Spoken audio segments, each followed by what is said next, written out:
નમસ્કાર મિત્રો, આજે વિશ્વ વંદનીય સંત વિભૂતિ પરમ પૂજ્ય પ્રમુખ સ્વામી મહારાજનો પ્રાગટ્ય દિવસ છે. અમેરિકાના ચિનો હિલ્સ ખાતે એક શિખરબદ્ધ ભવ્ય મંદિર તૈયાર થાય એવી પ્રમુખ સ્વામી મહારાજને ઈચ્છા હતી. મંદિર નિર્માણ માટે જમીન સંપાદિત કરીને મંદિર બાંધકામનો પ્લાન ત્યાંની કાઉન્સિલમાં મંજૂરી માટે મૂકવામાં આવ્યો. એ વખતે ત્યાંના સ્થાનિક લોકોએ મંદિરની ઊંચાઈને લઈને કાઉન્સિલની સમક્ષ વિરોધ નોંધાવ્યો.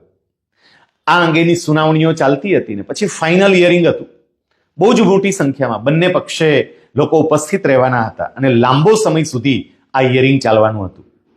પ્રમુખ સ્વામી મહારાજને જ્યારે એ અંગે જાણ કરતો ફોન કર્યો તો સ્વામીએ તરત પૂછ્યું કે આટલો લાંબો સમય સુધી હિયરિંગ ચાલશે અને મોટી સંખ્યામાં હરિભક્તો હાજર હશે તો એમને જમવાની વ્યવસ્થા કરી છે કે કેમ? જ્યારે એમને સંતોષ થયો તો એમને બીજો પ્રશ્ન કર્યો કે સામે વિરોધ કરવાવાળા લોકો પણ મોટી સંખ્યામાં આવ્યા હશે, એમની જમવાની વ્યવસ્થા થઈ હશે? સંતોએ કહ્યું, બાપા એમની વ્યવસ્થા તો કઈ રીતે, કોણે કરી હોય? સ્વામીએ તરત કહ્યું, આપણે એમની જમવાની વ્યવસ્થા કરવી, વેરો આંતરો રાખવો નહીં, એ જે કરતા હોય તે આપણે આપણો માનવ ધર્મ ચૂકવો નહીં, એમની જમવાની વ્યવસ્થા પણ કરજો. મિત્રો, જે દ્વેષીઓને પણ વાલ કરી શકે એ જ સાચા સંત. પરમ પૂજ્ય પ્રમુખ સ્વામી મહારાજને એમના જન્મ દિવસે કોટી કોટી વંદન. આપનો દિવસ મંગલમય રહે. જય સ્વામિનારાયણ, જય હિન્દ.